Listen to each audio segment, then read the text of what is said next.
Hi everyone, it's Anita and Ron from Altro, and we're bringing you a series of short videos detailing the best practice guide for floors and walls. So in other words, what to look out for when you're signing off a job. Yeah, hi everybody. Today we're going to focus on capping.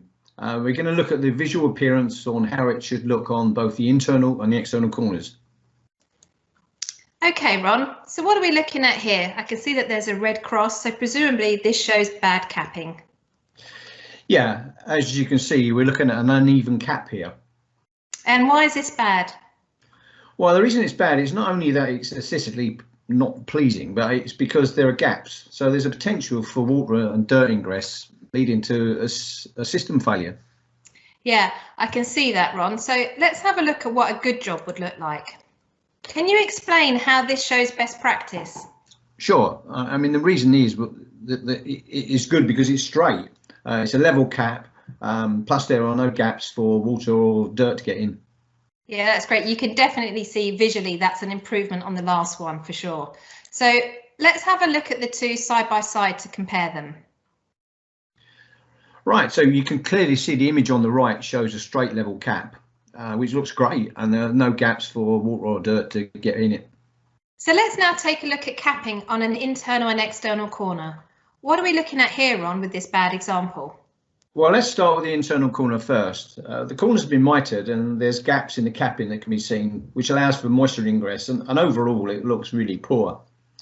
Then looking at the external, the capping is not secure and there's water and bugs and bacteria could get into these gaps.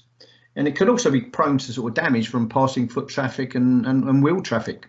Yeah, that's a great explanation. So let's have a look at what a good job would look like. Can you explain why this shows best practice capping for fitting internal and external corners? Yeah, sure. Let's look at the internal first.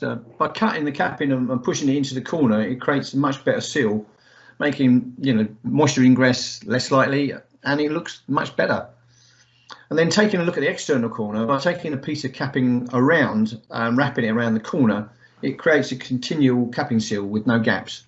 So then it's less prone to damage and looks like much better too. Yeah, can definitely see that. So let's just do a quick comparison of the two internal corners side by side. So you can clearly see the difference in the appearance from a functional point of view. The best practice example means that there will be a better seal to prevent moisture getting in and prolonging the life of the installation. That's great, thanks. So let's just do a quick recap of best practice for capping the external corner. Well, here you can see two examples of external capping side by side. You can see the best practice example not only looks better, but it's less prone to damage, and obviously it gives you a much better life expectancy of that job. Yeah, thanks Ron. So we hope you found this best practice guide to capping useful. To keep up to date with the rest of our best practice guide videos, follow us on our YouTube channel, where you can also view many of our other useful hints and tips. Thanks for watching. Yeah, thanks everybody. Look forward to seeing you next time.